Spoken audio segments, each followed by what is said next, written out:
passer de bonnes fêtes. Je profite de cette occasion pour vous souhaiter mes bons vœux, mes meilleurs vœux pour cette nouvelle année 2025. Que le Seigneur vous accompagne, que le Seigneur vous garde, que le Seigneur vous bénisse, qu'il déverse sur votre vie toutes ses grâces.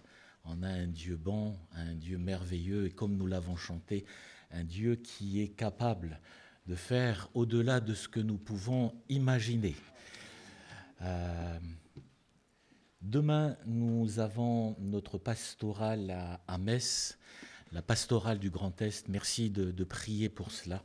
Les frères vont se retrouver, les frères et sœurs vont se retrouver pour un temps de communion fraternelle et puis aussi de pouvoir aborder les affaires qui concernent notre mouvement. Donc merci de prier pour cela.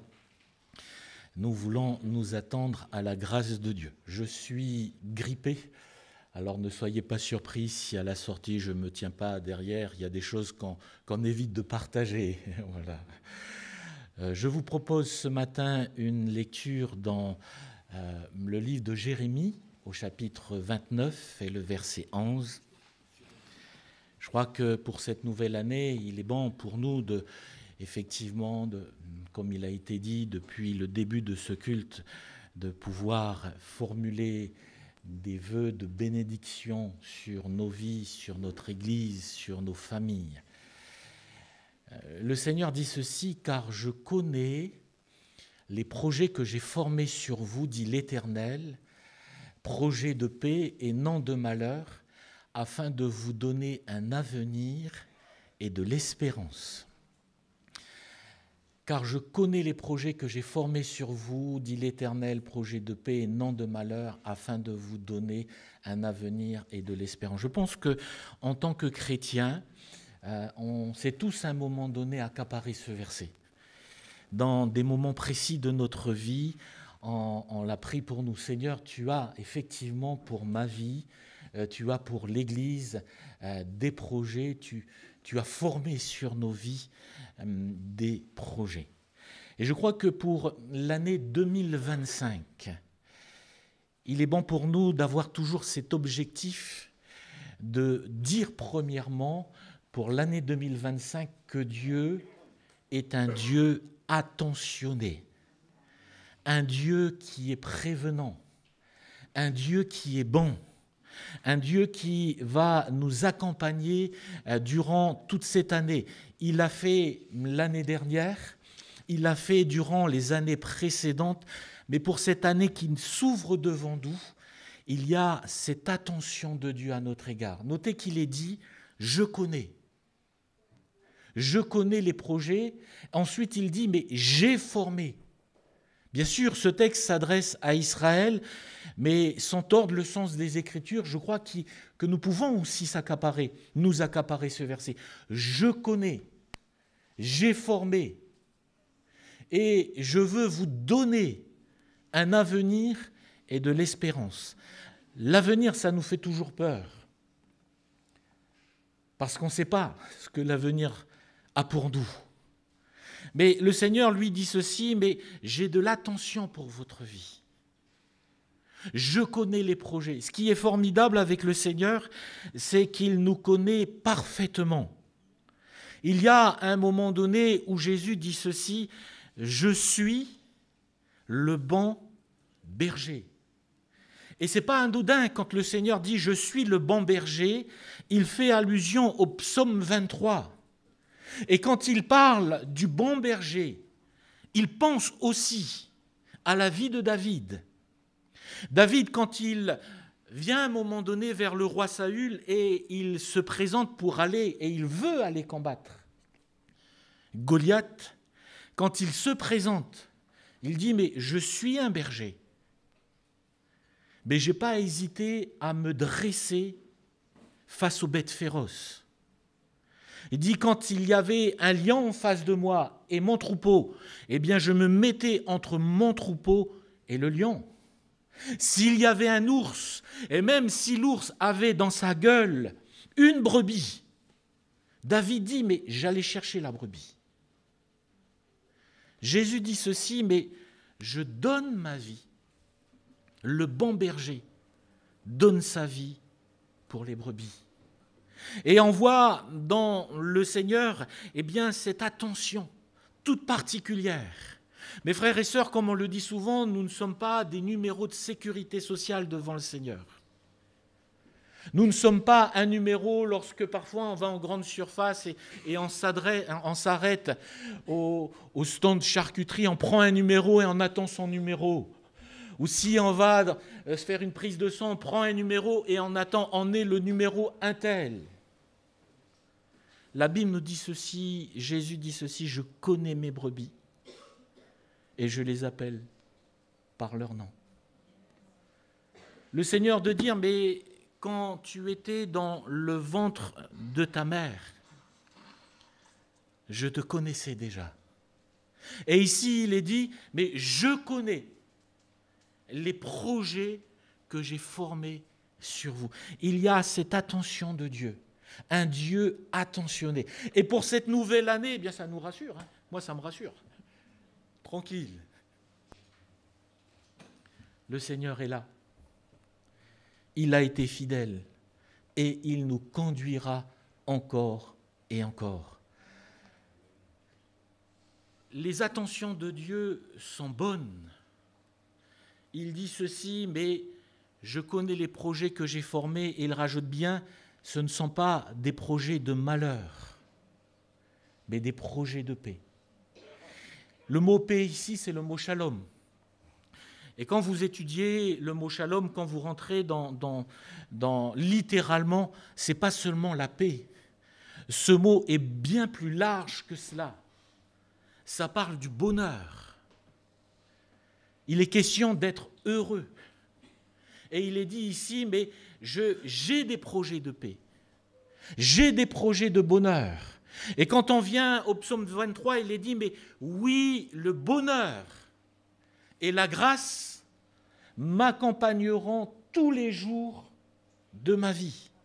Un Dieu qui se plaît à être avec nous et à prendre soin de nous. Un frère sur Avranches, et à un moment donné, il m'a rendu son témoignage. Et c'est un frère qui est dans l'entrepreneuriat, il est toujours. Hein. Et quand il était en Guyane, le business marchait bien. Même le business marchait très bien. Il était dans le commerce de la bouche. Il avait plusieurs boulangeries, plusieurs lieux de vente, et ça tournait. Et il disait ceci, mais à un moment donné, ça tournait tellement bien que je me suis éloigné du Seigneur.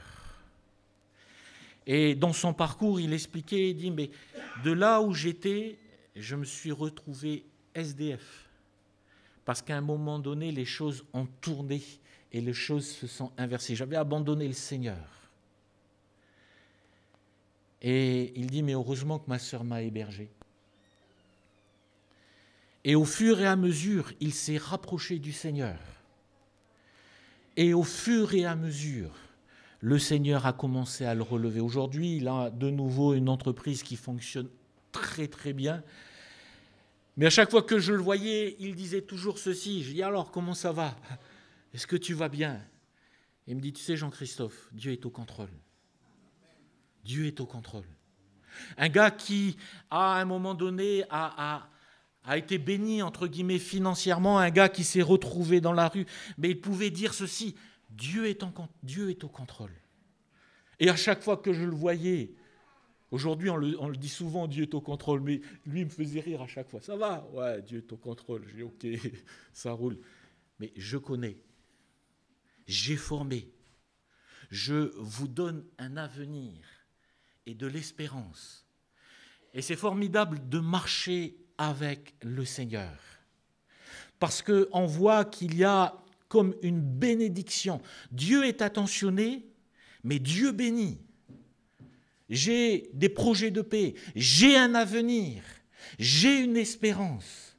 C'est le Dieu que nous servons. Et pour cette année 2025, nous voulons rester sur ces choses positives que nous avons un Dieu qui prend soin de nous et un Dieu qui va nous conduire toujours et toujours plus loin.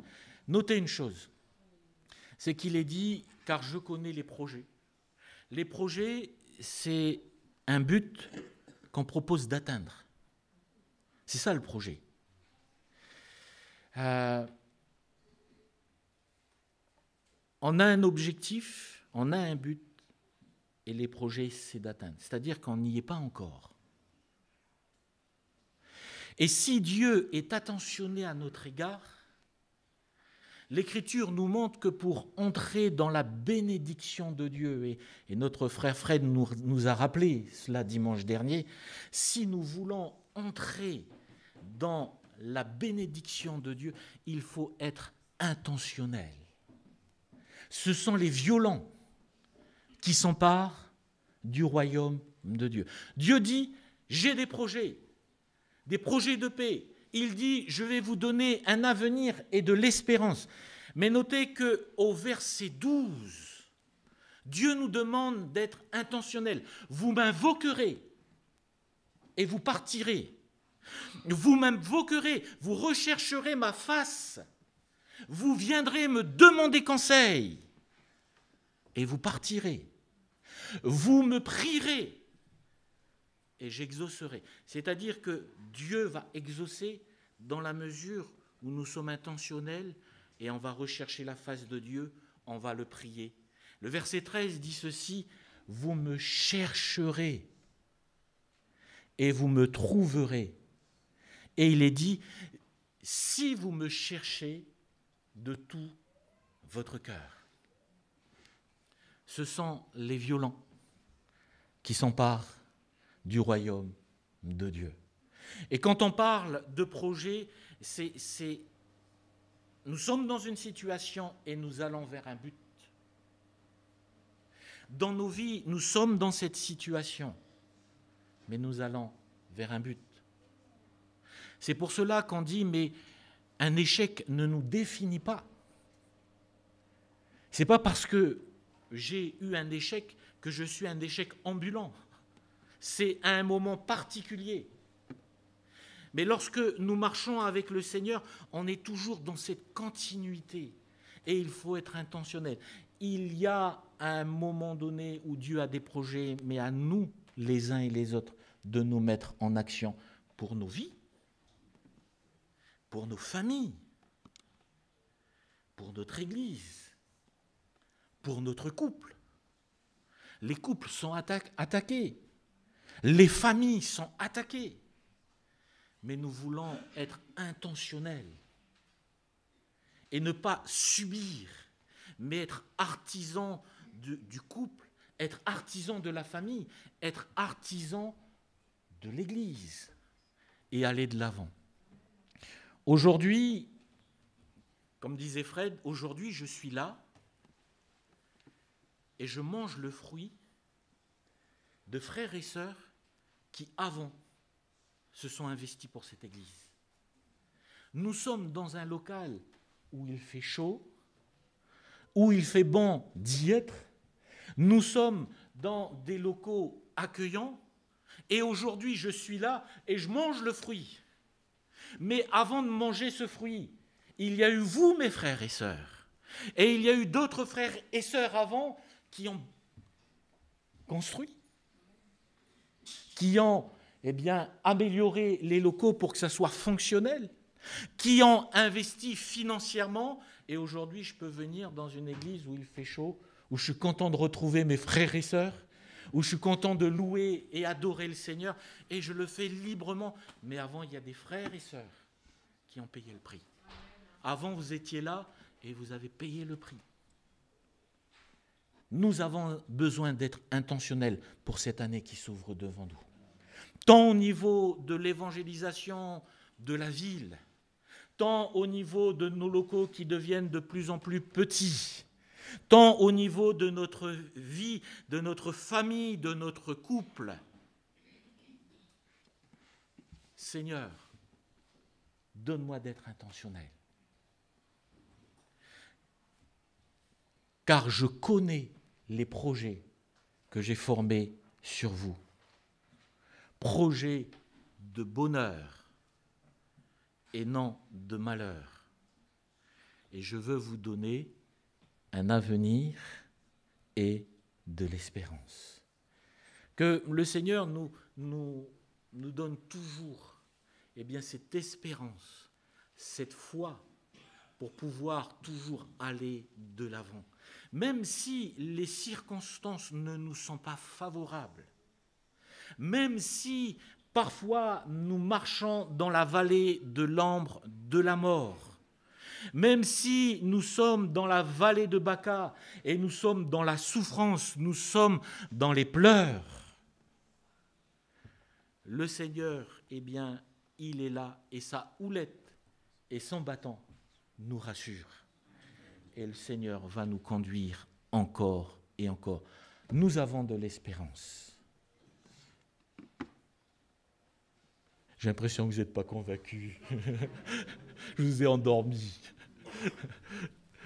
Que le Seigneur nous donne de toujours avoir cette perspective concernant cette nouvelle année et que nous soyons pleins d'hardiesse pour notre Église, pleins de zèle, investis toujours et toujours plus pour le Seigneur et pour la gloire de notre Seigneur. Nous avons eu notre longue veille il y a quelques jours, je ne sais plus lequel, mais il y a quelques jours. Et merci Seigneur, Merci Seigneur pour mes frères et sœurs. Merci Seigneur pour vous, mes frères et sœurs. Merci pour chacun.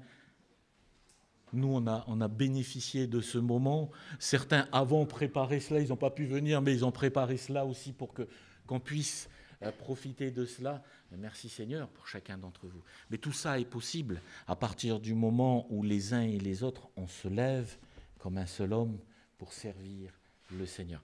Dieu a des projets pour chacun d'entre nous. Et restons dans ces perspectives-là. On va prier le Seigneur, on va demander sa grâce. Seigneur, nous voulons te dire merci parce que tu es là.